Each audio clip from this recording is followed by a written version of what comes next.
spoke to Mark Lemmer yesterday. He's very pleased with the driver lineup in car 77. He thinks he's going to fly under the radar with that particular car. One to keep an eye on in qualifying. Well, it's Patrick Couillet, who is a former Lamborghini champion. It's Martin Kodrich, who was a front runner in Lamborghini racing last year. And the AM is, because it's a Pro-Am car, Adrian Amstutz, who is the reigning Pro-Am champion in the European Lamborghini Series and the AM winner in the World Finals last year. So it is a very good lineup. Stephen Kane is at the wheel of number 7 Bentley, and he's got caught in traffic. But Stephen Kane, who I think it's fair to say is the principal driver in number 7 these days, absolute little star, and you know whenever he's in it, he's going to deliver. I mean, Stephen is the go-to guy in the number 7 car, and that's not to be disrespectful to Vincent Avril. So he is somebody, Guy Smith in that car as well this weekend. And Oliver Jarvis. It's Oliver Jarvis. Having been replaced by Oliver Jarvis. Now, of course, he moves away from Audis, from prototypes, different car, different feel. But he's going to be good as well, Oliver Jarvis. At the end of the day, same owner paying him. Oh, true enough. Yes. VW Group own Bentley. Yeah. I mean, it's hard to say it sometimes, but that's the reality of the modern motor industry. But the GT3 Bentley is a mighty good race car, and a car that ought to be very well suited, light on its feet, in other words, light on its tyres, very well balanced aerodynamically, a very good race car, and given a trouble-free run, expect to see the Bentleys certainly in qualifying to the front of the grid. M Sport, Malcolm Wilson's team, once more, of course, running the factory outfit. It was here going back a few seasons that it's made its debut, and then it won next time out at Silverstone for that famous win. And Bentley, number 7, has always seemed to have the better fortune, but number 8 has a good lineup as well. That's where Vincent Avril slots in with Andy Soucek and Maxime Soulet. So you've got 2 cars that should be up near the front. Well, Soulet and Soucek are the residents of the number 8 car on a normal basis. And there's been a shuffle within the Bentley team to put Vincent Avril into that number 8 car, where ordinarily he would be the partner of Stephen Kane in the number 7. So it's a little bit of a mix and match between the 2 number 7 and number 8 Bentleys. Now this session, free practice, doesn't affect the grid, but it gives us an idea of who is quick. It's an opportunity really in the Pro-Am combinations for the Pro to go out and try and get the car set up, and then to let the Am have as much track time as possible. The lap times are of interest, and so too is number 90 Mercedes, because that's got another impressive driver lineup. Eduardo Mortara stepping from the DTM, double Carrera Cup GB champion Michael Meadows, and Raffaele Marciello, who was a real star at Misano. He was a real star at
Poor Johnny Kane in Misano found himself a victim of that initial shunt on the opening lap of the Saturday night race.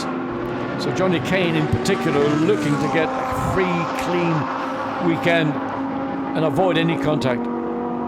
59 into the pit lane. That is the Jasmine Jafar switching from HTP, Andrew Watson and Dean Stoneman entry. A spin for 89, that's the Perfetti car, I think, isn't it? Of Ludovic Badet, Daniel Perfetti and Alex Fontana, switching away from McLaren, Garage 59 to Mercedes for this year. Slightly unexpected to see a car, particularly one of these AMG GT3 Mercedes spinning, so we don't know quite what the cause of. We just saw the tail end of the spin. We didn't see what caused it, whether he thumped the curb, which is probably the most likely cause for the car to get into a hop and a skip and a jump. So the car rotated, not something you've seen an awful lot of, or will see an awful lot of, in my view, with the Mercedes-Benz very, very well balanced car, chassis looking outstanding in the Zano. Fontana was the man behind the wheel, and coming over the timing line here, number 2 Audi, which is the WRT entry of Nathaniel Berton, Stéphane Richelmy and 3-time all-winner Ben Martrellier, who is going to be the first star in that car. WRT has had a real shuffle around. Some drivers have moved on to other categories. Some, like Lawrence Vanthoor, has gone to another manufacturer. They haven't got the same engineering staff as last year, so WRT feels all a little bit different, but again, it is a team with massive experience. It is, but they've ruled the roost for 3 seasons in effect, but they're now finding challenges coming along, other cars coming in, the R8 sort of midway through its competitive life. I'm sure Audi are looking at what can we do to step forward and get back to the level of competitiveness that we enjoyed across all ranges of circuits. And I don't know what's in their thoughts in their production, but certainly sharing common platforms within the VW Audi group seems to be the mantra of the day. And the next platform for the Audi R8 may well be a Porsche-derived platform, which would be something not dissimilar to the Cayman at the minute, or maybe, possibly, even future 911s. True. So number 2 Audi bouncing over the curbs, yet to do a representative lap time really in the session. It's still Clement Schmidt who is the fastest, with an hour and 13 still to go. Up to third fastest has gone Andrea Bertolini's Ferrari, out of Pro-Am. Andrea Bertolini coming back to Blancpain this year, along with Louis Machiels and Nick Homerson, former double Pro-Am champions. And they're currently 43rd in the times, is number 2 Audi then, through the Parabolica. Different livery as well, of course, compared to what you normally see in a WRT car, and this is what it's like on board. Benoit Trullier, well, a great example of what it's like coming into the pit lane. So we had to get the car slowed down to 50 kilometers per hour. And you're coming off Parabolica, and even though you think you've slowed down, because the exit speed is so high, to get down to 50 kilometers per hour, you think you're literally walking. One of the BMW M6s ready to go. That's from the Valkenhorst Motorsport team. Mikkel Jensen, it's the only Nico one there, Menzel and Jaap van Laken. Yes, you're right, there were initially meant to be 2, but we're down to 1. You're quite right, John, yes. So, flying the flag. The team manager of 961 has to go and see the race director. That's the Alex Demirjian, Abby Eaton, Davide Rizzo Ferrari. And there it is on screen, number 961. Try and piece together who is driving that car in a moment. It's outside the top 40. We only have the top 40 on our timing screen, I'm afraid to say. So we're 12 that are a bit anonymous. But 961 there, hustles on. Unusual number as well. I need to get to the bottom of why it's 961. It's another of the AF Corsa fleet. You can work out why it's 911 for Porsche. Talk about running wide coming up. Was that the Aston in the back run? I think it was. Running very wide coming out of the Ascari. I mean, literally, he almost ended up in Monza shopping centres. I mean, there was nothing. Again, the Audi running extremely wide coming out just at the exit of Parabolica, trying to get a good run slipstream off the Ferrari. So this might aid progress, but look, straight line speed of the 2 cars. It's only the little bit of the aerodynamic draft that's just about putting the Audi into position to get alongside, under brakes into the first chicane, and he manages to take the corner away cleanly, as you would like to do. Lebanon is calling, it says on the side of the Ferrari. That's the backing brought by the industrialist Alex Demirjian, who is Lebanese, and he brings some of the funding for that car. I wish he'd bring some of the food. Lebanese food's magnificent. You're right, actually. Yeah. Say it louder and get the message. It's a whole season to work on it. Meze. Oh, he can't hear you. He's behind the wheel of the car. Alex Demirjian comes out of the second chicane. He's certainly not sparing it, is he? From a Trofeo Maserati racer through the Lesmos. So we are through the first 20 minutes of the session. It's fascinating, this first free practice period. We had the bronze test yesterday, but it's the first chance we have to see all the cars out, and it's an opportunity to look through the entry list, pick out different cars, different drivers, different liveries, different teams coming into the championship as well, and you start to get a feel now for what the Blancpain endurance elements of the Blancpain GT series is going to be like this year. Well, the next round, of course, will be at Silverstone. It'll be a 3-hour event as well. And then we get the first of what will be the two nighttime events, Paul Ricard, in the middle back end of June.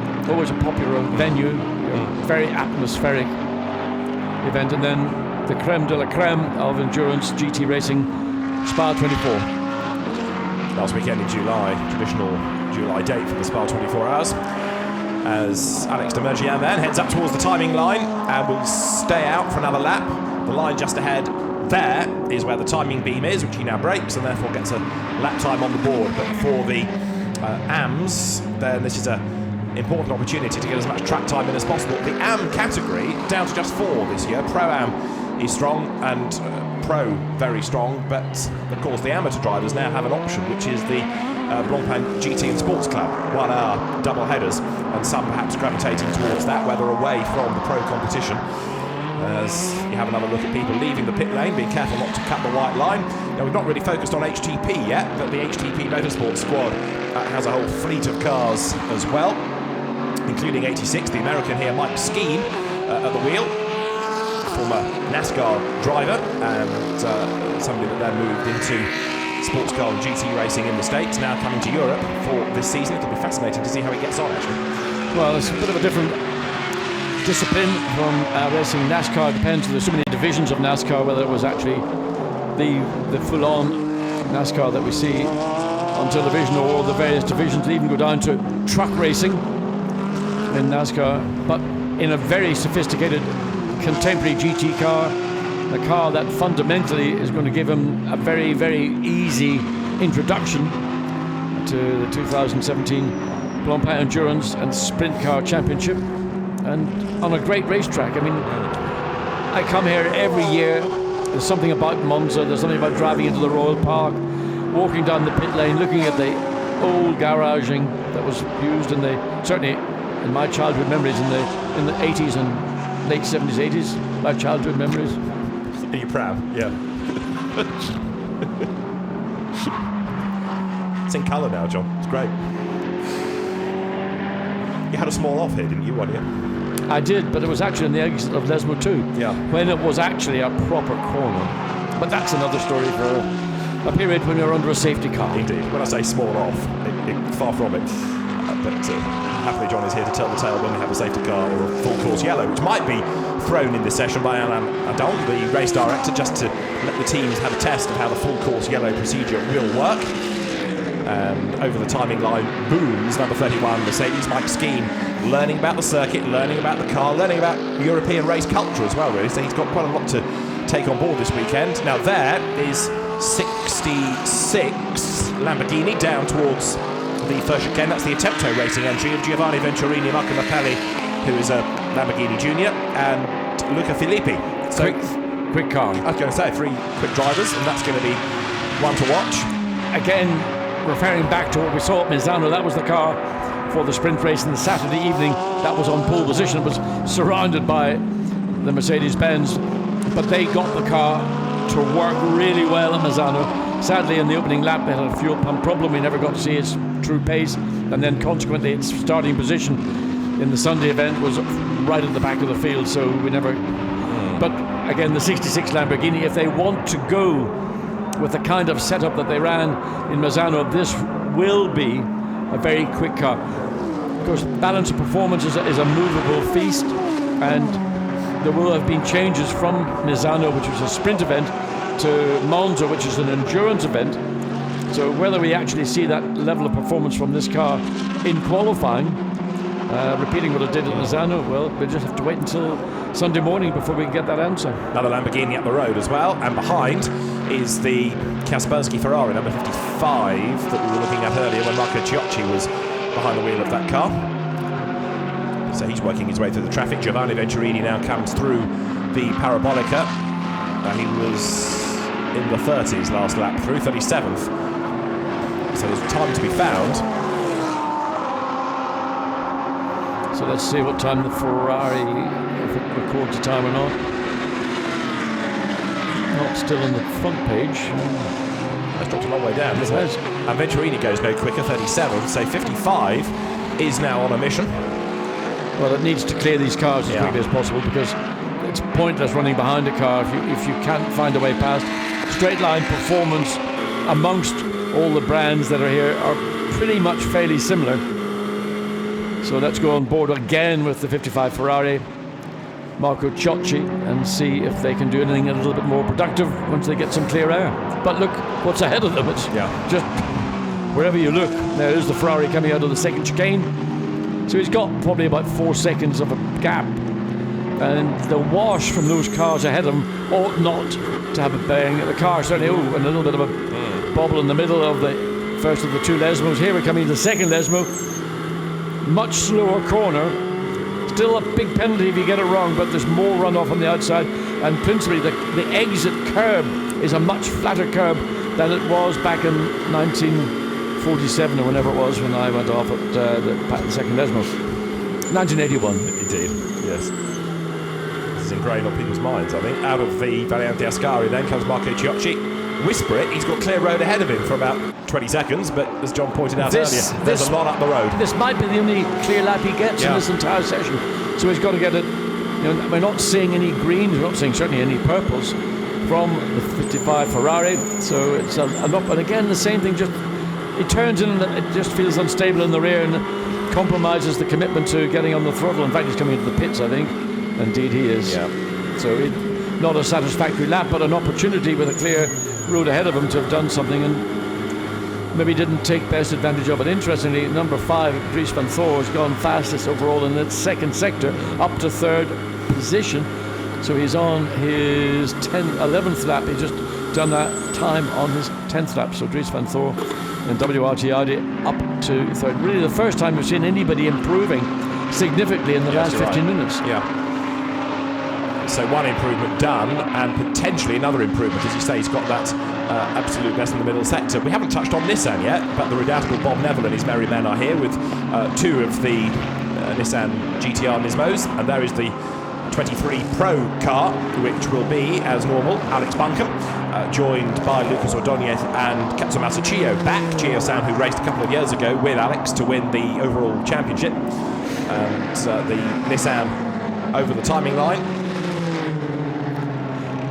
Talking to the Nissan team yesterday, and Chiyo-san was asked, where is the 2018 car?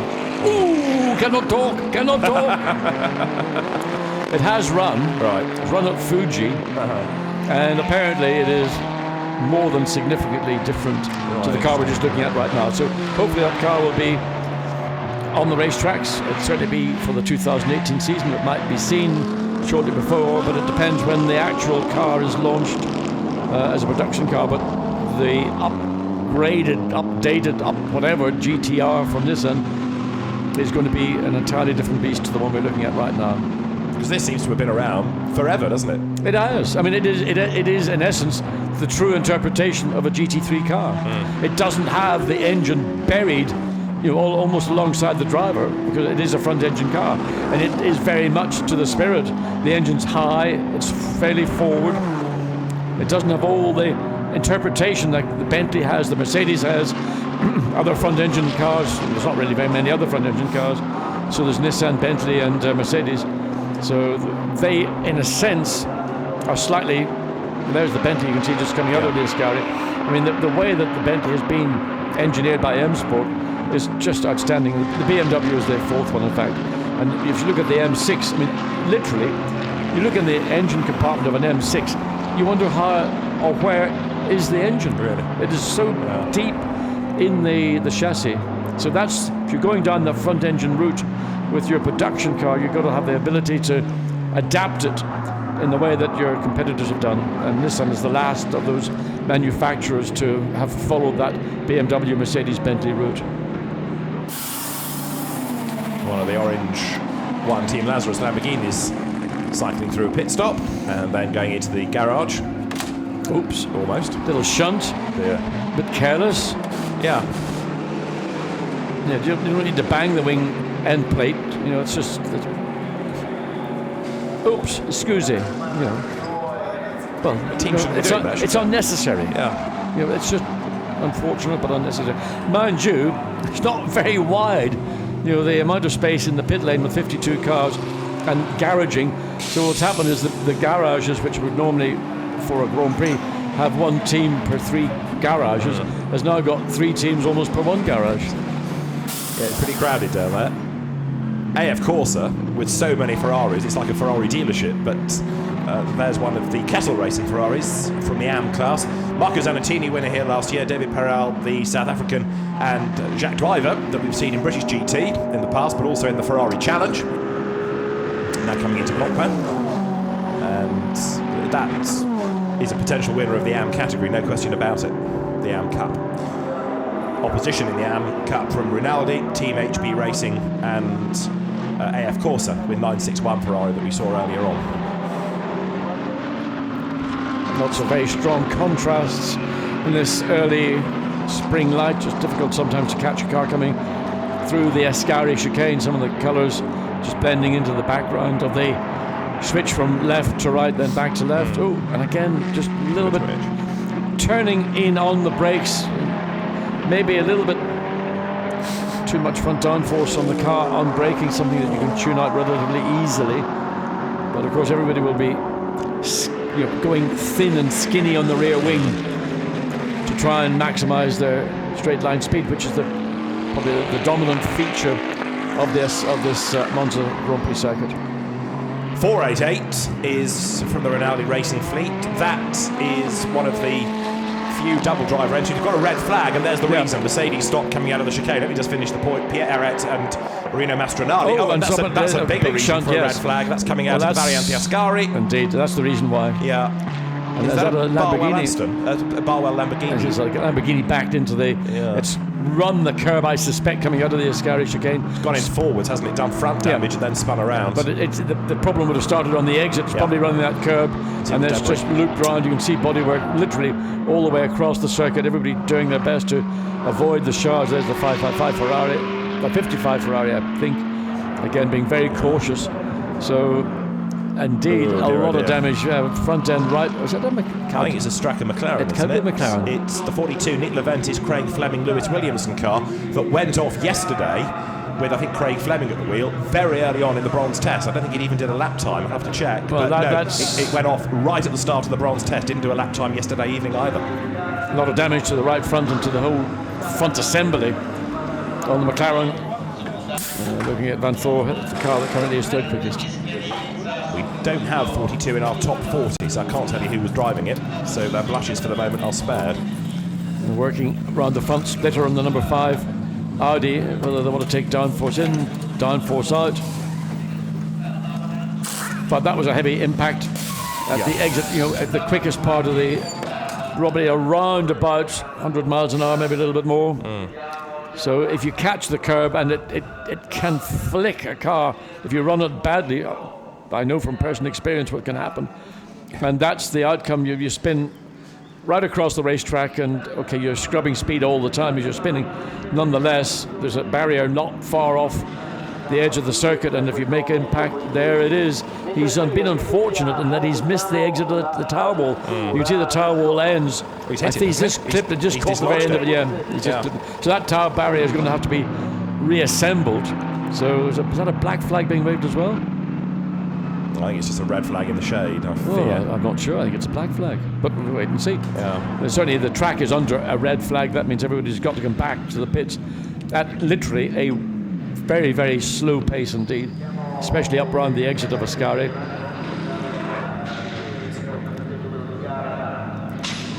So look how congested the pit lane is. The little dolly jacks being placed under the Bentley to rotate it round to get it, and then there's a Mercedes looking to try and squeeze in between the Bentley and its sister car. Nick Leventis was at the wheel. Thank you very much to the Blancpain GT Series media team on the other side of the circuit, because they've got more pages than we have, and they confirmed that it was Nick Leventis who is the man behind. Well, he's the boss, yes, at the wheel. So, yes, that's, well, at least it's his money. Nevertheless, a lot of damage to a car, and that's putting that car on the back foot. Depends how much damage there is. Hopefully it's fundamentally superficial, but with carbon fibre tubs, as is the case with the monocell, how the McLaren is constructed, one of the few cars that runs a pure carbon fibre. In fact, I think the only car that runs a pure carbon fibre tub. The damage that the shock load going through suspension, mounting points, or any myriad of things can put the car into jeopardy. Danger now is second incident that's had in less than 24 hours. Can it be repaired for the race, or can it be repaired for qualifying to get 3 drivers through? Because as yet, there's only Nick Leventis who's done more than 3 laps in the car. This is free practice, so the clock carries on ticking. So this clear-up operation eats into the available time for everybody else. There will be no restart within the next 10 minutes. That's already been confirmed to the teams. And the rest. Yeah, but at least 10 minutes. So stand down, teams. And it will be a fair few minutes before the circuit is made good and the tyre wall is made good to go racing. I mean, it is the barrier and the tyre wall that is the critical element in this circuit going green again, so it's a break for everybody. But there you see some of the sister Straka McLarens in their boxes, so that gap is probably where the stricken Straka, hard to say, isn't it, stricken Straka McLaren would normally expect to be residing. But with 2 incidents then, one in bronze test and now this, it's not looking terribly promising, I wouldn't have thought, for that team. It depends. I mean, it can be superficial. I don't know the damage that was done to the car on Friday, whether it was the same area, which if it was would be unfortunate, because that then puts pressure on the spares department. How many body panels have they got? And they've got to consider those other cars that maybe at some point later in the weekend requiring replacement panels as well. So it's a logistics issue for the team to consider. Just having a walk down the pit lane here. You're with Rinaldi Racing at the moment. That's the car of Rino Mastronardi, who is behind the wheel. He shares with Pierre Arret, and they are in the AM Cup. And there is the sister car at Rinaldi, which is one of the Pro-Am entries in the background. The drivers getting ready for the resumption of the session, but we're down to 53 minutes. It's an hour and a half in total, but as I say, all this eats into it. Number 11 is another of the quick Pro-Am Ferraris at Kessel, and it is Michael Broniszewski, last year's Pro-Am champion in sprint, endurance and overall, and also multiple race winner in the GT Sports Club. Andrea Rizzoli and Matteo Cressoni, the other drivers. That's a potential Pro-Am winner, no question. Yeah, Michael Broniszewski has now stepped aside. He's not taking part in the GT Generals category. He's focusing very much on the sprint and the endurance events as a standalone challenge, and he certainly was very impressed for an amateur driver with his performances, certainly over the last year. I think we said last year, didn't we, that he was an AM+. He was almost too good for the GT Sports Club because he was pretty experienced and certainly very, very competent.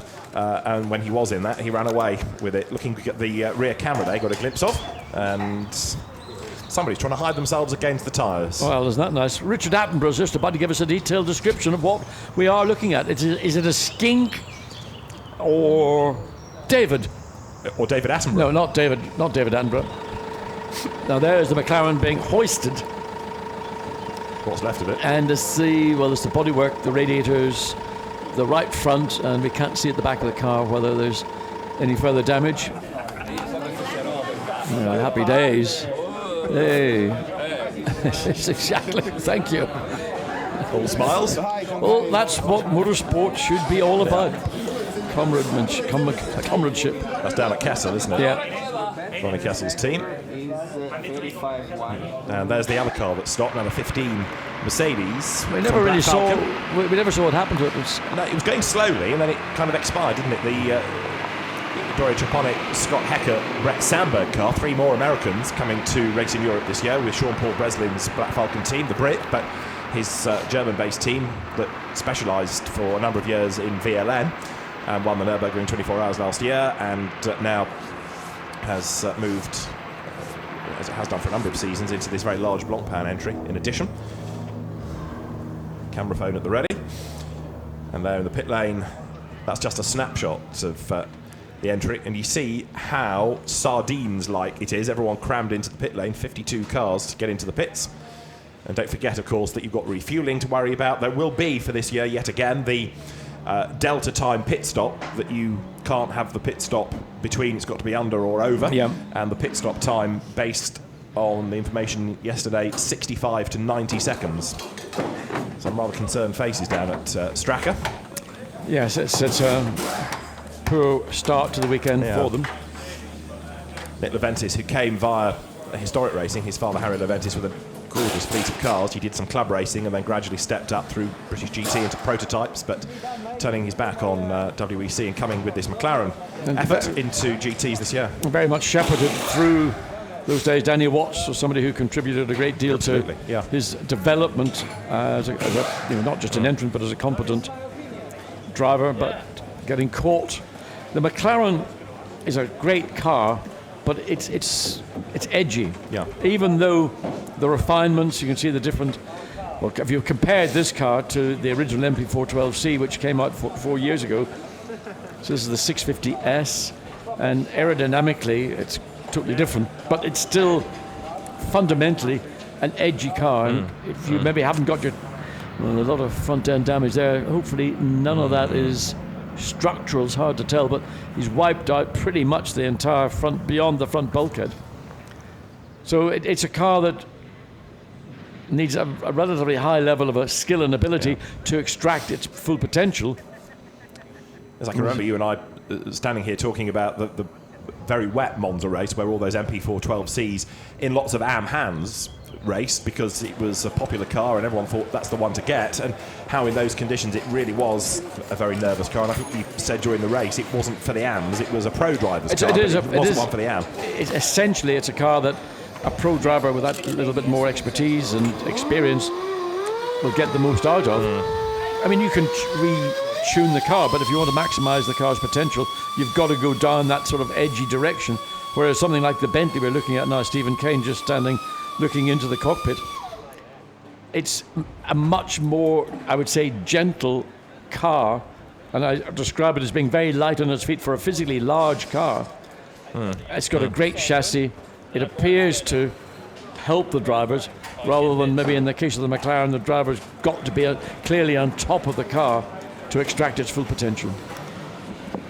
Guy Smith in the car at the moment, we understand. The fast lane is open, so the teams can now make their way to the end of the pit lane, ready for the resumption of the session. Car out of the way, and we'll be back in business shortly with still Clement Schmidt for ISR, number 75 Audi, the man to beat.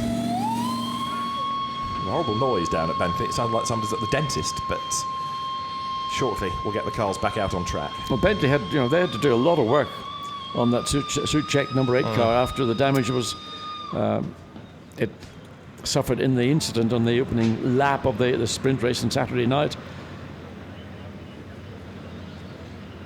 Wonderful shot, looking down from the tribunes above the garages, the reflected, a little bit of a slightly creative view from one of our cameramen, just catching the. Yes, pretty nice. There's the Jaguar. 2 of them here this weekend. Indeed so. Emile Frey Racing. Christian Kleen driving one of the cars, Stefan Ortelli in the other. Again, a team that currently running Jaguars have been a Jaguar, they're the suppliers, I think, in Switzerland, or one of the principal dealers for Jaguar, but also at some point anticipating a change of brand for the Frey team from Jaguar to, we understand, to Lexus, which again is something that could materialise towards the back end of this year, or certainly hopefully for 2018. It would be interesting, wouldn't it? Yeah.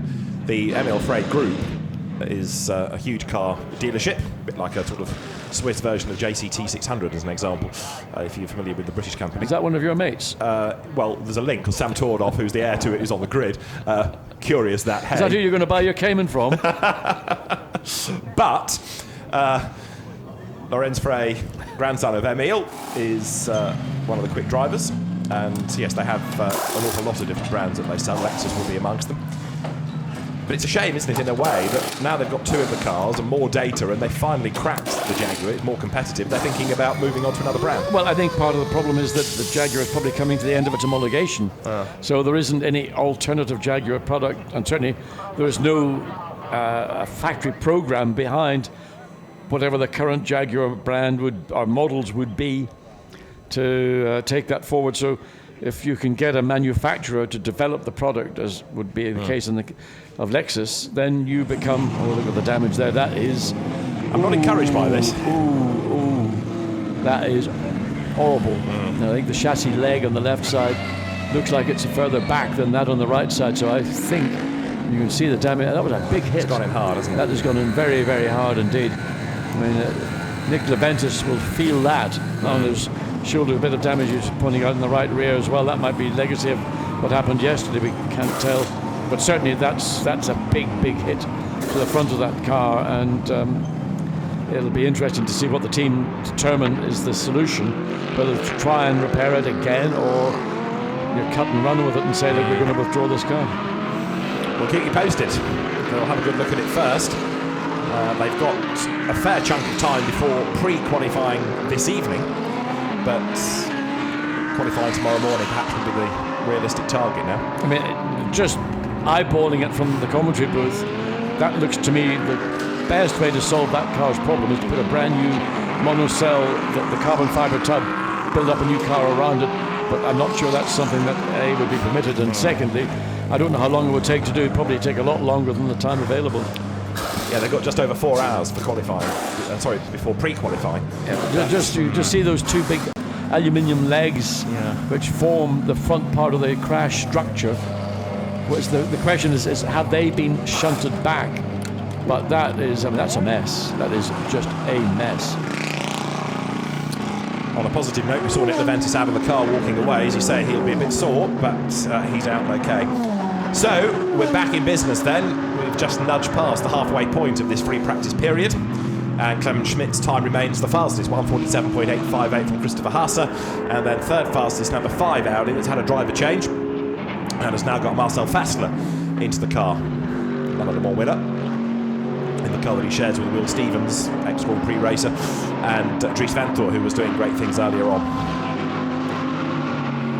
Strange, it's quite awkward, and not awkward, but in Misano, not to have Laurent Vanthoor. Yeah. You just think of WRT Audi, Laurent Vanthoor, the two of them go, it's like fish and chips or strawberries and cream. And now we've only got Vanthoor Jr., who is yet to, scale the heights that his elder brother had done so successfully. But Dries, in his second year of GT racing, is one to watch. I mean, last year he made people sit up and take notice. He was a bit raw on occasions, but the latent potential was certainly there. This is number 14, the Emil Frey Jaguar. Stefano Ortelli at the wheel of it. And it's great to have Stefan still in the championship. No longer, of course, an Audi factory driver, but perhaps enjoying life just as much here, away from all the pressure. And it's a nice family feel, the Emil Frey Jaguar squad, and Stefan remains a great guy. Yeah, I spoke to him yesterday, and as ebullient as ever. Yeah. Happy to be here, and looking forward to getting a competitive run with the Jaguar. The car has been ever improving, and whether the strengths of the Jaguar will pay dividends at Monza, we have to wait and see. We're not seeing too much of the Jaguars at this point, and we're now just 40, roughly, just under 42 minutes of the session remaining. Well, Ortelli is 12th, or that car is 12th, and Ortelli is driving. That's good. Yeah. That's a 1:48.4, just over half a second slower than the 75 Audi of Philippe Salaquada. I mean, that time was set in the first 10 minutes of the session, and is yet to be challenged. The nearest is the 26, which is 0.3 of a second behind. That's 26, the Nissan. Yeah, Christian Kellner's okay.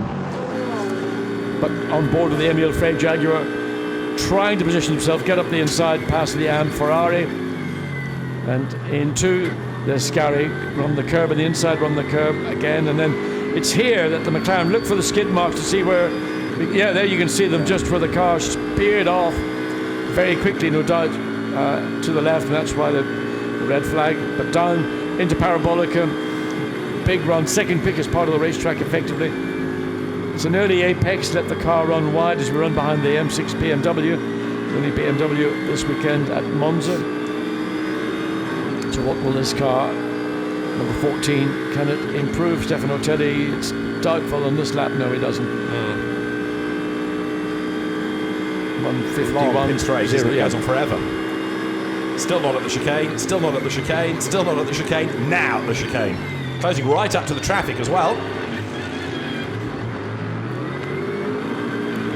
Can you imagine what the circuit was like without a chicane? Oh, mind-blowing, I'd have thought. Well, I drove it in 1971 in a Formula 2 car. It's great.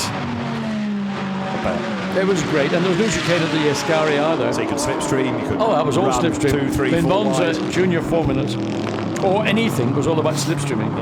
And it was very scary stuff, but pure racing. Yeah. I mean, in fairness, we have Formula Renault Euro Cup here this weekend, and those cars can overtake around here. Formula 3 comes here next weekend, the FIA Championship, and that traditionally at Monza always delivers spectacular racing. So it remains a great place, and it's good that this weekend's Blancpain Endurance Opener has got such a fabulous grid. As you look at 84 Mercedes now, it's a quick mention that this is the car of Jimmy Eriksson, whose brother won in Formula 3 last week at Silverstone, Frank Pereira and Maxi Buch. Yeah, showing Frank Pereira behind the wheel on timing and scoring, currently in 14th place. Now, go back 12 months, of course, it was the Maxi Buch HTP car that was right on the back of Shane van Gisbergen at the end in that epic final stint. It was a great battle between them. So could HTP's Mercedes be a winning car this weekend? On paper, you'd say yes. Oh, absolutely. But, I mean, having almost been outrageously competitive in Misano and winning by such an outrageously embarrassing 25 or something seconds. I mean, I did say to Maxi Buch in the interviews after, why did you not slow down? Apart from anything else, winning by that level is always going to be a guarantee that you're going to get an adjustment in BOP, and they have an adjustment in BOP. I think they've got an adjustment of something like 40 kilograms of ballast. So it's going to make life tough, to say the very least. Frank Pereira, as you say, at the wheel, switching from Audi to Mercedes, and he'd kind of been hidden a bit, Frank Pereira, hadn't he? Because he'd been in Pro-Am cars, so when he was behind the wheel, he was always quick, but the results didn't indicate that because the slower Am meant that they were compromised. Part of the reason I understand that Frank Pereira has been engaged by HTP is he's an outstanding driver, and he showed that first in Porsche and Pro-Am and then in Audi. And it really was to get Maxi Buch, who's got a load of talent.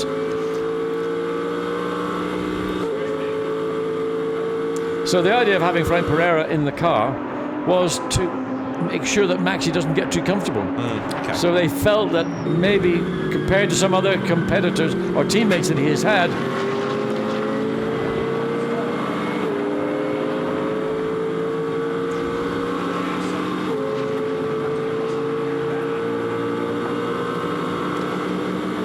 Now, we've got 37 minutes of the session to go. Mercedes 84 rides over the timing line. And just listen to the engine note. He's still on it. Now down through the gears, sorts out the traffic, dives into the chicane, but he's nervous. it was late on the brakes. That's why I was nervous, and he was off the racing line. He was on the dirtier part of the racetrack. But that's Frank Pereira, and that's what you get. I mean, to see the Mercedes pass a Ferrari, albeit is that a Pro-Am? I can't quite remember. I got the car just as we're looking at. To pass a 488 in a straight line into turn one at Monza is not easy. But he got the draft, but more importantly, he made a very good, as an Am Ferrari, he made a very good judgment. I think the Am car, the 333 car, may well have been a little bit judicious and backed off slightly earlier, seeing the Mercedes alongside. Nonetheless, in racing situations, it's very difficult to pass a Ferrari into turn one. Renat Salikov in the Ferrari. Renat Salikov there, having now lost track position to Frank Pereira, but in Pro-Am, concentrating on his efforts. Now, we've had an improvement, and a big one, up to third fastest, has just gone. Christian Engelhardt in the GRT Grasser Racing Team Lamborghini. 3 personal bests across the sectors. The car's only done about 3 laps all session, but now it is very much in the mix. And there it is. There is 63 coming out of the chicane. And part of the reason is, having only done 3 laps on his 4th lap, he's got a set of tyres that are probably either brand new or the best of the rest of what they might have had. So that's part of the reason. Nevertheless, it just goes to show you don't need to do a bunch of laps to go quickly. You just got to have a good car and a good set of tyres, a good driver, which they've got, and the time will come. So again, Lamborghini suddenly leaping forward. Winners here, of course, a few seasons ago, and so we know they've got the potential, and Italian cars always seem to go well at Monza. Funny that. So don't rule out number 63 as being a race winner come Sunday afternoon. But you always imagine it's going to be the prancing horse rather than the prancing bull. But Lamborghini got that one. When the Huracan came in, was it 2 seasons ago, 2015, they got the win. They just destroyed the field. And then there was an appeal or a issue. They were excluded, weren't they, for But then they got reinstated. Back in. Yeah, that's right.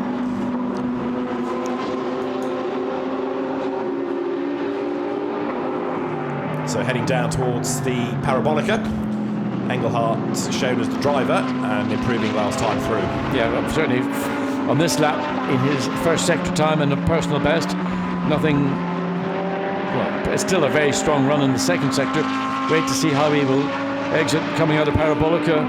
Best time for 1:48.212. So he will hopefully see a small improvement. The problem he will end up facing is that inevitably 150.3, he's maybe had the best of the tire on this run. So a 48.2 as opposed to a 50.3, when he looked to have relatively clear space, indicates, and he runs wide into turn one, the first chicane, just outbraked himself. And so that lap again is a compromised lap. So unless he wants to go and just get information now for the team on where the base time is going to come from, rather than a peak time that he might have achieved on his third lap, and he did that time of 1:48.2. There's an incident that's being investigated between 27, which is the Lazarus Lamborghini, the Crestani Polar Yakiman car, and number 19, the other Grata Racing Team Lambo of Ezequiel Perez-Compagnie, Raffaele Giammaria and Norbert Siedler. We've not seen it, but something's happened and the stewards are having a look. There's 26, which is the car that's second fastest. Now, Christopher Hasse did the time. It's got the experienced Mark Rostam at the wheel, who isn't as quick as Christopher Hasse, but he's been racing forever and a day. And there is debris on track at turn 9 on the outside of the racing line. Okay. That's the legacy of the... That's the legacy of the Ascari, yeah. So what have we got? 33 minutes of the session still to go. And still we work through the entry, and we keep finding other cars that we've not had a look at because there are so many of them. So 26, Mark Rostam, accelerating his way towards the first of the Lesmos. There he is. Christopher Hasse, more associated with Enzo Eid when they share in sprint cars. So Enzo Eid is not here. Not competing in endurance this year, or certainly not here at Monza.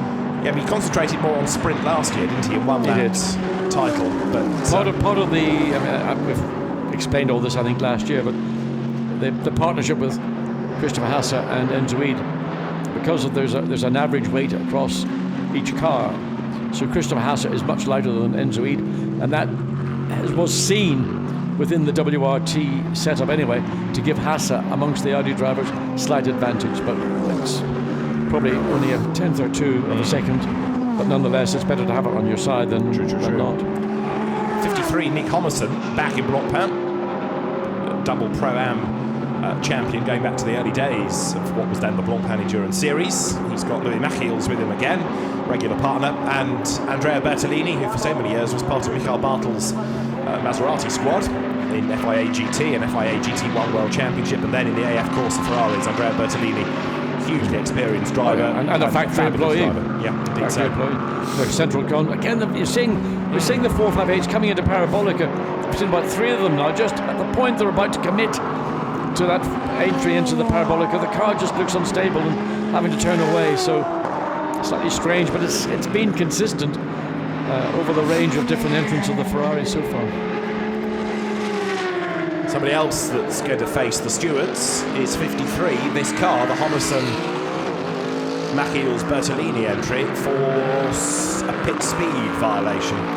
Now, Nick Homerson is at the wheel. Andrea Bertolini was the last driver. So was it Bertolini on the way in or Nick Homerson on the way out? We don't know. Not me, Gov. Not you, Gov. Not me, Gov. Not one of them. has transgressed. 77 from Barwell, it's Adrian Amstutz, Martin Kodrich and Patrick Kujala. Striking livery, isn't it? Absolutely. Adrian Amstutz at the wheel at the moment, the Pro-Am champion in the European Series last year, European Lamborghini Series, and the Am winner in the World Finals at Valencia.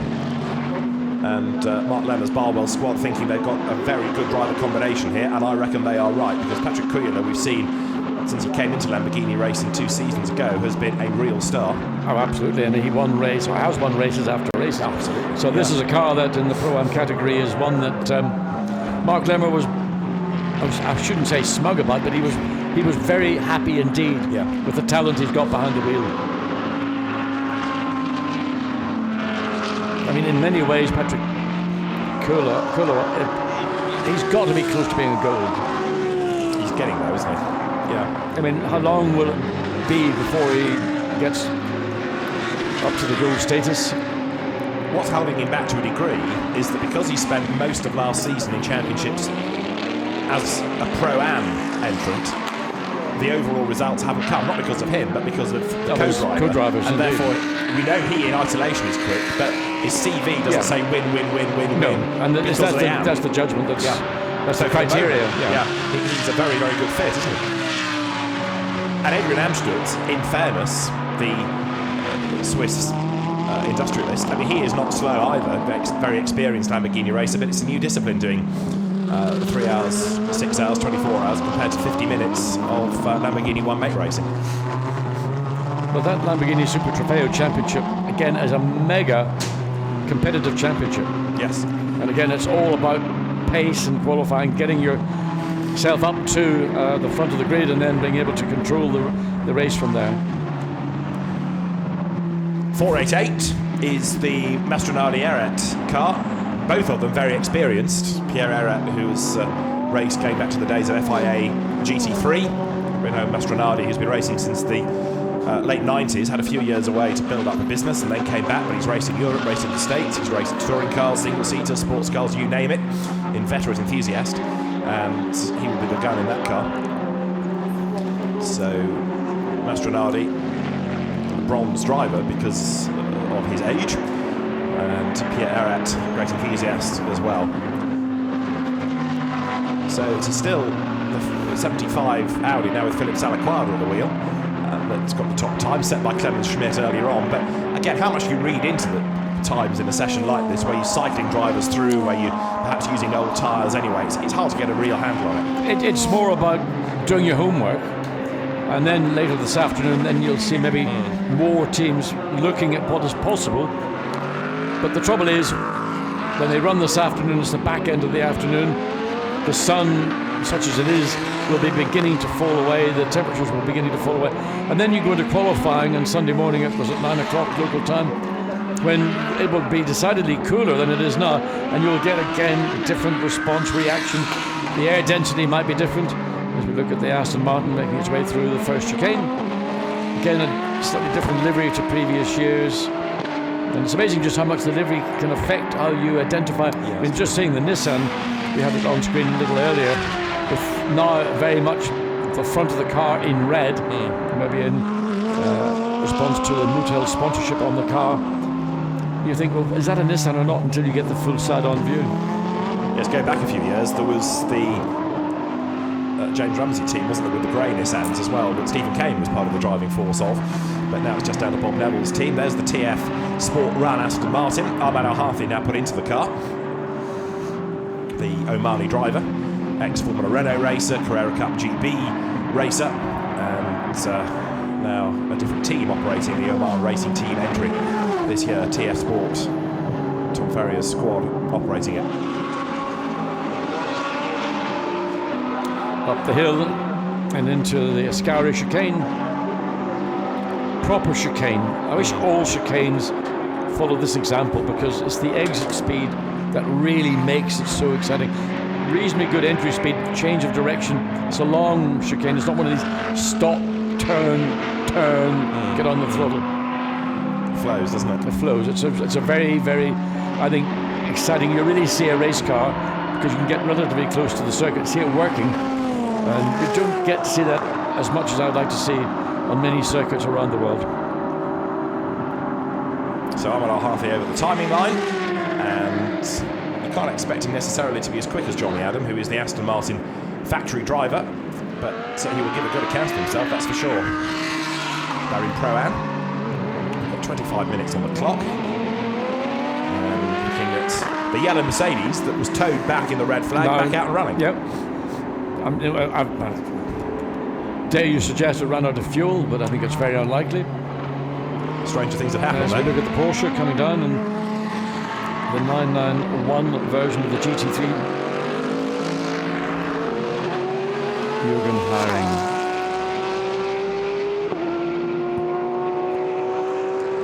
Last year it was the Temto Porsche that he drove. Now it's the Herbert Motorsport squad that's come out of ADAC GT, Carrera Cup Germany, Porsche Super Cup, the 24-hour series, and the Renaults that run it, teaming up with quick businessman Jürgen Haring. So Pro-Am, again, if we want to watch that, but the sole Porsche on the grid seems weird, doesn't it? Porsche won the very first Blancpain endurance race at Monza, and one of the drivers, Raffaele Giammaria, is in this monster entry.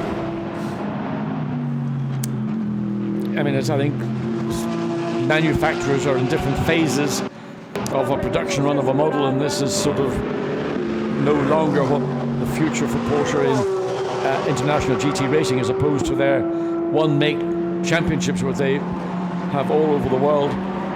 So they're focusing on what now is a mid-engined, effectively you might call it, or silhouette 911, which may or may not be the future of the development of that particular model. Nissan in trouble. Yep. Brought out the white flag to say slow-moving car, and is that 22 or 23? I fear it could be 23. That's crawling down to the Parabolica, and he's heading for the pit lane.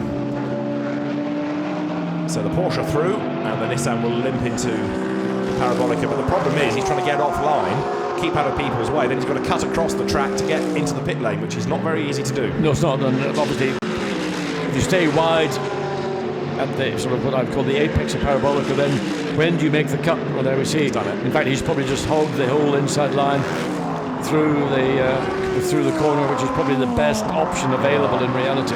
It's 22 Struan Moore, the Jersey-born ex-single-seater racer. He was part of Garage 59 at McLaren last year, but he was telling me yesterday he feels very happy with the Nissan, both in terms of the team and the feel of the car, but a problem has brought him down the pit lane. 87 Mercedes presses on, which is the Jean-Luc Bobolic, Nico Bastien and Jules Gounon. Entry Jules Gounon, Jean-Marc Gounon's son, crops up in all sorts of GT cars and all sorts of championships these days, and he's quick, so when he's behind the wheel, it's one not to be scared. Is he a bit of a headbanger like his dad? No, not yet. Not yet. He's not developed that, but I know what you mean about his father. He was fiery. Was he ever? He was very effective, very quick, but maybe sometimes a little excitable, but you know, he won a lot of races. Yeah, that's true. He had this magnificently musical French accent, didn't he? It's a real sing-song accent that he had, voice that he had. So that is the Acura ASP Mercedes. What have we got in terms of time? 23 minutes just under, and it remains Audi to top the times, from Audi, from Lamborghini, from Audi, Ferrari, Lamborghini, because that Barwell car with Martin Kodrich now at the wheel, we were talking about it earlier on, is sixth fastest. Working through the traffic there, the Jaguar, which is now Lawrence Frey at the wheel. The team has its own camera crew following its exploits for a video diary for the season. Walks and all. Well, that's typical of what you're going to get at Monza come Look at it. Sunday afternoon. You're going to get loads of cars bunching together, and then at some point you'll make your way through them, and then you'll have nothing in sight ahead of you, and then all of a sudden, another 10 minutes down the road, you'll be back into another bunch. So is that a slow hour? I'm just going to say, whether that's 75 or not. It is 75.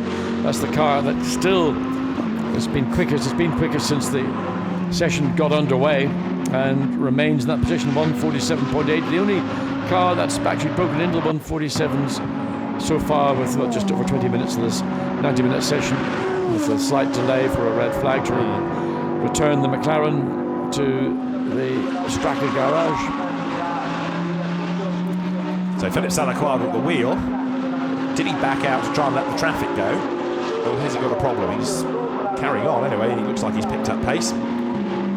He's putting a bit of temperature into the tyres. I think he was letting the traffic go, wasn't he? Yeah, well, he's letting the traffic go, but he doesn't want to get too close to the Lamborghini. But no matter how hard you try. One or two have been getting themselves in strife, including number 31, we understand, which is the Zach Speed Mercedes, heading down to the first chicane. Well, I mean, collects another Mercedes. Well, no, it's just unnecessary. Ugh. I mean, you've got mirrors, the car's alongside you, it's not going to vanish, and it's there legitimately. There we go, back to Salaquada. And that was Crichton Landudis, the bronze-graded Greek driver at the wheel. So that first flying lap by Salaquada on this run was a 1:54.5. He's got relatively clear track coming into Curva Grande as we go back to the 85 Mercedes, which is sister car 84 is with Ericsson behind the wheel is certainly 15th. 85 is the Fabian Schiller, yes, Sandstrom, Dominic Baumann car. 24th quickest in a minute, yeah. Edward Sandstrom being one of the drivers moving from Audi to Mercedes. And that incident you've just seen between the Mercedes, under investigation. 31, Landudis we talked about, but the car that he touched was Oliver Morley, Miguel Torriel, Emmanuel Metzger's car. Hope it wasn't Ollie behind the wheel. You'll never hear the end of that one. No, it was Miguel Torriel. So the Mercedes then glimpse of one of the Straka McLarens. I haven't seen very much of the McLarens, other than sadly one of the Straka cars being returned to the pits.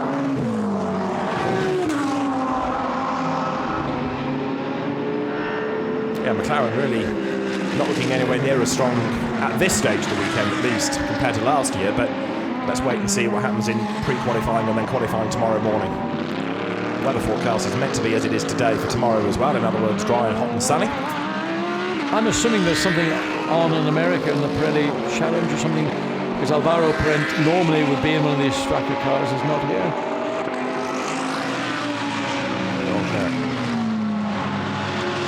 Very impressive the way that Straka has committed so strongly to Blancpain this year, isn't it? I think it's fantastic. Not doing it by halves. Yeah. Number of cars, star drivers. Jasmine Jafar, interestingly, he's moved from HTP into the Straka McLaren team. Again, getting his head around driving a mid-engine car as opposed to the HTP Mercedes, which he raced successfully last year.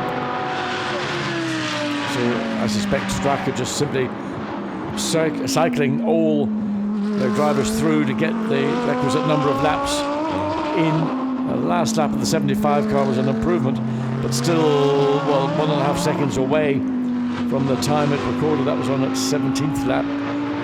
May still be on that original set of tyres. Again, seeing cars, just the back end flicking momentarily, then car missing the apex. So we've noticed the Ferrari doing it. There was the Audi doing it in the Lesmo 1. Background is the 50 Ferrari that's not really shone in this session. It's passing Lathoras at the wheel, 23rd fastest. But again, give it new boots for qualifying, expect it to be right up there. Passing Lathoras has developed into a fine driver, and he's got two very, very good co-drivers with him as well. I think the bottom line to this session is don't read too much into it. Yeah, indeed. I think it's more about get all three drivers, or in some cases all two drivers, comfortable in the car, familiar with the car, familiar with the circuit, and do literally the homework you want to do.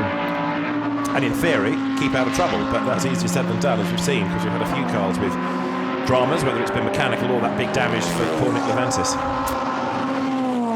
So, we await news for 42 McLaren. The pre-qualifying session is just after 4:10 local time. So we'll be back with that later on in the day, and we'll have more on that story for you. But for now, the team will be assessing the damage and seeing what can be done. Nissan coming out of the pits. Yeah. As it accelerates. Yeah, so it's followed by one of the Emile Frey Jaguars. And that's what the BMW doesn't really want. As it comes down into the first chicane, two cars exiting the pit lane, thinking, great, I can see down into the first chicane, no traffic, and then suddenly two cars pop out. As he just thinking, started my memory going about Alvaro Parent and whether he's in America. There is also, whether this is relevant in his case, I'm not sure, but there is this weekend a qualifying race for the Nürburgring 24 Hours, and that might take 1 or 2 drivers. It has taken away drivers and taken away some entrants as well, so that is another possibility indeed. Jaap van Lagen, massively experienced Dutch driver. He's at the helm of the 35 BMW M6 at the moment, regular in GTs and Carrera Cups. Again, you're looking again at the BMW, even the back end just sort of momentarily giving up and then regaining traction as it comes through. It's strange. That's 3 cars I've noticed. That's that instability. The BMW was more in the middle to exit of the corner. The Ferrari and Lamborghinis, particularly going into Parabolica, has been at the point just before you get to the apex. Personal bests on this lap for the 35 BMW. But with all due deference, Mikkel Jensen is new to GT cars. Nico Menzel is not as experienced as Jaap van Lagen anyway, so he would be the gun driver in that car, I would have thought. And makes sense, doesn't it? Outside of our timing and scoring, and more stable. Gabbiani, is that Beppe Gabbiani? It's Audi, Lamborghini, Audi, Ferrari, Lamborghini, Bentley. At a time because of Craig Fleming's dramas in the now wounded Stracker McLaren. The best bronze time was done by Rino Mastronardi. He did a 48.7, and we're nearly a full second under that this morning, as you might expect with the gold drivers in the cars. Yeah, I mean, again, going out on the track, probably a little bit green, a little bit dirty, so we wouldn't expect to see the ultimate pace coming from the bronze driver test. We're only seeing little more than a second difference, in fact, from yesterday to the best time in this session, but more to come. There's more woe, I fear, at Stracker, because 58, which is the Rob Bell, Ben Barnicoat, Cole Edegaard car, has just been reported as being slow out on track. Hopefully that's not a serious drama and can be rectified, but it's not encouraging. The 78 Lamborghini, one of the Barbell cars, also lane speed violation. That's still standing from earlier in the session. Yeah, that's the Leo Machinsky, Miguel Ramos, Richard Abra car. All quick and drivers. So, Ollie Jarvis behind the wheel of the number 7 Bentley. First time we've seen Oliver behind the wheel of this car. Slight transition from coming from a WEC LMP1 Audi. Probably saying, where's my downforce gone? But very accomplished driver, and again at the car having a twitch. What are we putting this down to? The track or the cars? I'm not sure. I don't know. I mean, we've seen it across now 4 cars, and that rear end of it. It is because it's a right corner dominated, therefore left rear loaded circuit. Whether it's just that particular factor, or whether there's something that's non-connected to all 4 different manufacturers. Right now, we're only second guessing, but it's in the Lesmos, and it's also to a different degree in this corner we're coming up to now, the Parabolica. So let's see how Ola Jarvis manages. As he soon will be on the brakes there. The dip, the nose goes down, gets off the brakes, turns in. Car looks pretty good there, pretty stable. So it's seemingly in either Lesmo 1, Lesmo 2 for most of the manufacturers, but for the Ferrari, maybe more so in Parabolica. So Jarvis comes across the line, does a 149.7, which in the context of things is a reasonable time. Similar to the 63 Lamborghini, which is the 49.6. Probably at the minute the 2 quickest cars on track. We are getting 1 or 2 sector improvements, one of them being done by Davide Rigon in number 72 Ferrari. He's a long way down, trying to bring the car up from the AM drivers' earlier efforts in it. As there is James Collado now, who's taken over 55 Ferrari, the quick Brit, ex-single-seater gun before he came into Ferraris initially in the World Endurance Championship, but now into Blancpain. And James, another very, very impressive British talent. Yeah, another young guy who realised that there's life after single-seater racing, and has made the transition in now, again, centrally contracted Ferrari driver, and enjoying a great career internationally. 78, apart from that pit lane speeding violation, has also had a spin, and there it is rotating. But he kept it out of the fence, which is the main thing. And the driver was say it was Liam Machitsky last time around. Anyway, it has survived the drama. Yeah, the tyres will not have survived, but I suspect that's a set of tyres that will be consigned to the back of the garage. It's not going to be used much more, just under 10 minutes now remaining. And the pit box 66, which was the Attempto Lamborghini that we saw going rapidly earlier on, but has fallen down the order.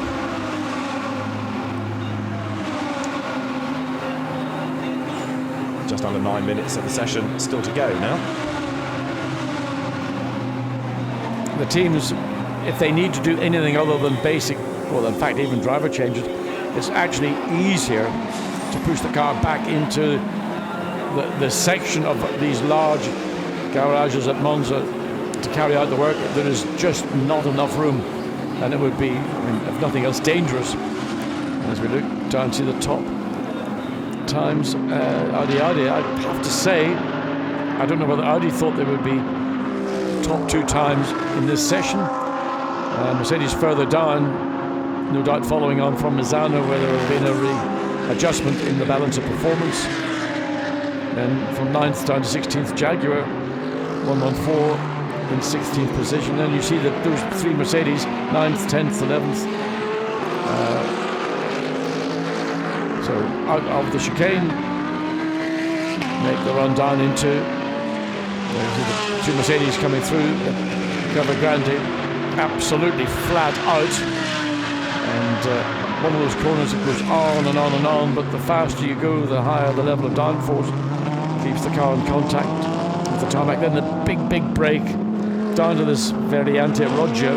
One of those nasty lefts and rights, aggressive curbing, easy to get caught out by being too ambitious. Then 2 of the classic of the 2 corners that sum up Monza, I suppose, for race fans around the world. Lesmo 1, Lesmo 2, it was reprofiled some 15 or more years ago.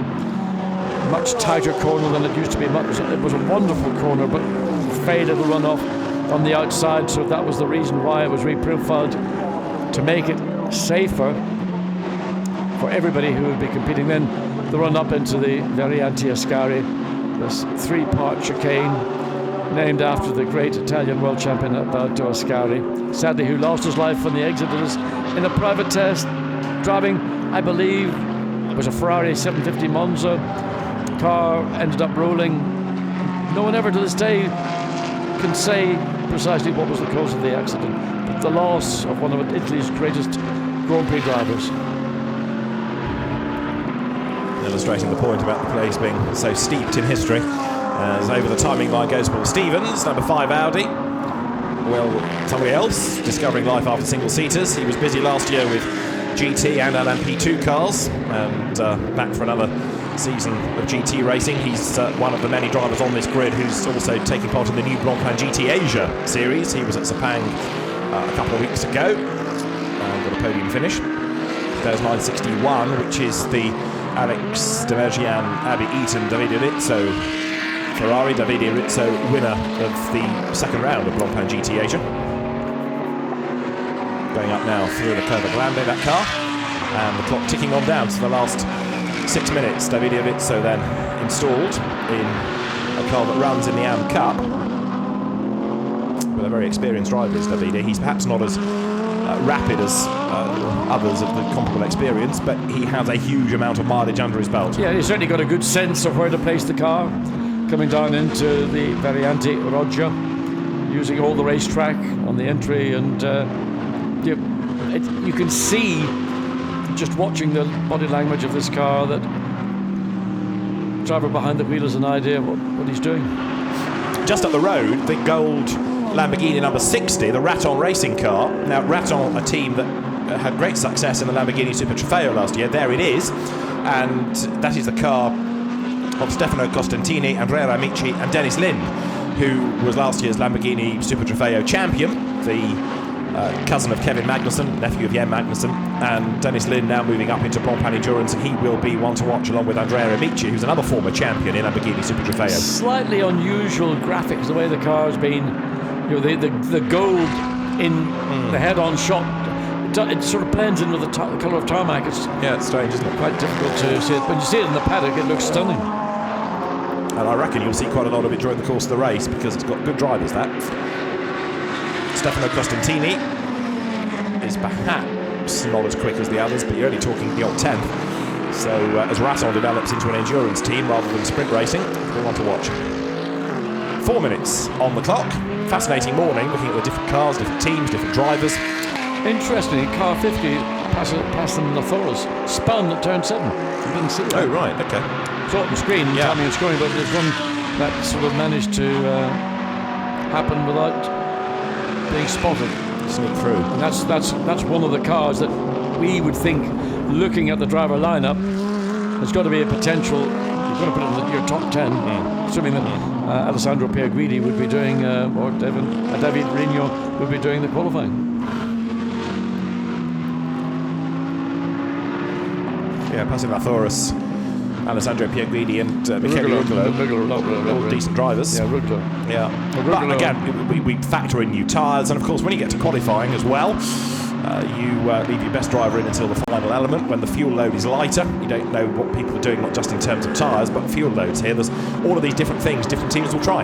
And the thing I'm going to keep coming back to this weekend is, are you going to throw as many tyres as you've got for qualifying, or are you going to think, well, what is going to serve me better, having a new set of tyres, or possible, for a driver change in the race, or go for a grid position and try and consolidate?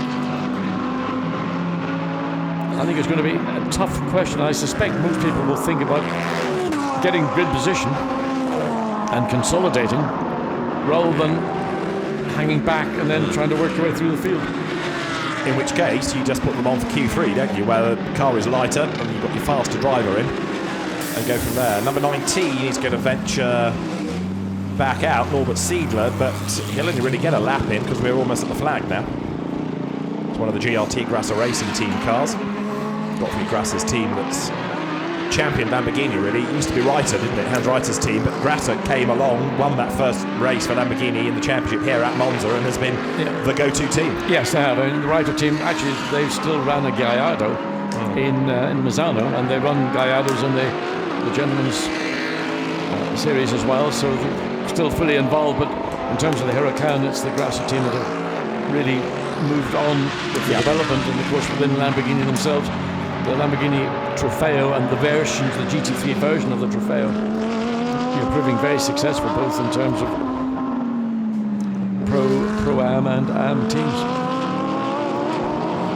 44 is another Stracker car, and Sam Tordoff, Johnny Kane and David Fuminelli are the drivers of this. Sam Tordoff, runner-up in the British Touring Car Championship last year, who had decided during the course of the season, don't want to do touring cars anymore, and was on the verge of retiring from motorsport, believe it or not, and then decided, why don't I try something different, go to some places I've never been to.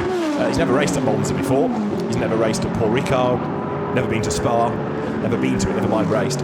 So it's a bit of a step into the unknown for Sam, but a very accomplished driver, and one to watch. He was in British GT at Alton Park last week, got second place in the first race, then had an engine problem in the second, but that was in a Barwell Lamborghini. Now he moves to a Stracker McLaren, so he's moving from different teams and different cars, but he was saying to me yesterday the dynamics of a Lamborghini and a McLaren are pretty similar, so it's not as big a culture shock as maybe driving a Lamborghini one week and say a Mercedes the next.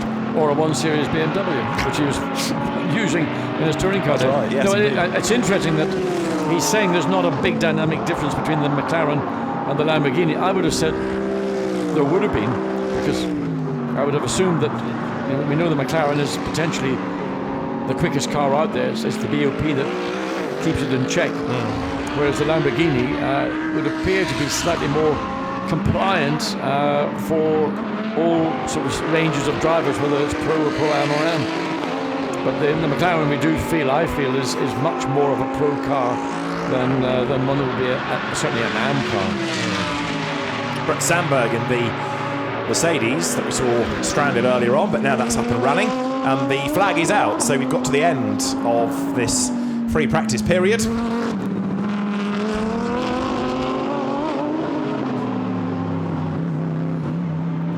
have a look at the highlights, I'm sure, in a bit. We'll have a look at the top times. Still, everyone has to come through and take the flag and then do the in-lap, so just because the checkered flag is out doesn't mean that cars don't continue to circulate for a little while. And at the end of the session, Audi, the ISR car, topping the times, but the serious business of times will begin later today and then tomorrow morning in qualifying. Just interesting watching the Mercedes, the fundamental stability that the car appears. It's just a very nicely balanced chassis. The car pulled off to the left of screen and the green flag waving, so we can't quite work out which car that is, but it's irrelevant because the checkered flag is now out. We're just trying to get a... That's the Bertolini Ferrari, isn't it? 53, the Hobson Mackill's Bertolini car that is fifth fastest. So why it stopped there, again, mechanical problems. Nick Homerson at the wheel. Fuel, possibly, yeah. Maybe ran wide, tripped something, we didn't see it. Doesn't look like it hit something, maybe just a mechanical problem. I'd go with your fuel theory. Could be a fuel theory. If you're going to run it out, you might as well run it out in the last lap. Yeah, exactly. Yeah. And for some teams, that's the only way you'll get a true indication of how much fuel is actually left in the tank, and then you can make your calculation. But fuel economy was an issue which was mentioned yesterday by teams, that they think because of the speed of the circuit, temperatures, all factors could make it marginal for some teams over some of the competitors. It is marginal on fuel for a stint. All the cars ought to be able to do 65 minutes on a tank of fuel, but it will be close. So don't be surprised if one or two have a couple of gentle laps within that stint, just to make sure that the fuel stays the right side. The thing is, you put in your fuel, how much of that fuel will the car actually be able to use? Will there be any reserve that the tank can't get out? So part of the purpose of doing if that was running the car out and then measuring if there's any fuel or not left in the tank gives you a very good indication as to what might happen later. One thing to factor in for the first stint, thinking fuel, is that there will be a second warming up lap which will count within the 3 hours. So effectively the first racing lap will be at safety car speed. Yes. And that is because of the size of the entry. It's a sensible idea to give people an extra lap in order to get tyres up to warmth. But the point of that being that it will keep the speed low and help that fuel economy. It'll make a marginal difference indeed. Yeah. Let's have a quick look at the order at the end of free practice then. The Frank Stippler, Philipp Salaquada, Clemens Schmidt Audi topping the times ahead of the similar car of Christopher Hasse. Christian Engelhardt's Lamborghini third. Then it was Marcel Fassler fourth ahead of Andrea Bertolini and Patrick Kujala sixth. Stephen Kane seventh. Robert Renard eighth. Then the Mortara Meadows Marciello Mercedes ninth, and Ludovic Badet doing the gun time to be 10th fastest. The Emil Frey Jaguar of Stefan Ortelli and friends, in other words Albert Costa and Lawrence Frey, 13th. And keep having a look, you find fast drivers all the way down the order. Franck Pereira, Maxi Boot, Jimmy Eriksson 15th, for example. Ex-Grand Prix racer Christian Kleen, his Jaguar 16th fastest. Max van Splinteren 17th. Michele Beretta, Andrea Piccini 18th. Jake Dennis, Stuart Leonard and Marcus Winkelhock 19th. Marcus drafted in to replace an injured Robin Frins, who hurt his leg while out running apparently during the week. So Marcus Winkelhock steps into that car. Where do we find the 23 Nissan, the Alex Buncombe entry? Well, that's way down 30th behind number 8 Bentley, the Stuchek Soule Abril car. But again, from both, there's more to come when we get to the serious business. Luca Ludwig, Klaus Ludwig's son, sharing with Emanuele Vinca and Kevin Chekon. He's 31st. He'll be one to watch because Luca Ludwig, in a car he knows, the Mercedes single ADAC GT Masters champion, but multiple race winner. And then number 3 WRT Audi Josh Cahill, who steps up from one make Audi racing to GT racing, ex-bike racer. He is one of the drivers of that car, 37th. Dennis Lind's Lamborghini 38th. Keep on going, Benoit Trellier way down, 41st. And the Ben Barnicoat, Rob Belcombe Ledegar McLaren 42nd fastest. Nick Leventis 45th before his rather bruising off. Sam Tordoff, Johnny Kane, David Fumanelli down 47th. And the slowest of all is number 777, the Team HB Racing Lamborghini Huracan. And that is the Bernardelle Giovanile entry. So that is how the times look, how the order is at the end of the session. Let's have a look at the highlights of an hour and a half of free practice, which began with us looking at Lamborghinis as the Orange 1 Team Lazarus car bounced its way over the curb. 55, the Kaspersky backed AF Corsa Ferrari was quick, and behind, bouncing over the curb, the Raton Racing Lamborghini. We had a spin early on in the session from one of the fleet of ACA ASP Mercedes, car being able to rejoin. And less fortunate, sad to say, was Nick Leventis, who had his big drama coming out of the Variante Ascari.